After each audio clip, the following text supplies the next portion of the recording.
Okay, I'm really craving for some mango, green mango, but it turned out to be a little bit yellow now, little ripe. With some bagoong and chili with sesame oil. Alright. So, ito yun, yung sesame oil with chili.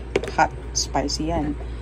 And of course, may Ilocano bagoong. Ayun, naghanap pa ako talaga ng Filipino store para makuha itong Ilocano bagoong. So, meron na ako! Yay! Oh, diba? Yun, sarap.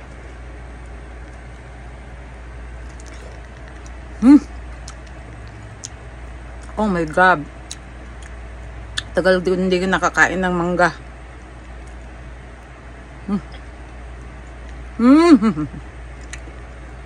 Wow. Ang sarap nung chili oil with sesame seeds. Biro mo ang bagoong dito.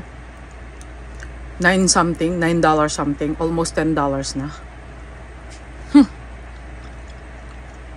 Sa atin, wala pang 50 pesos. Magkano na yung $10? Ko mga 500 pesos something na. My goodness! Ah! Sarap!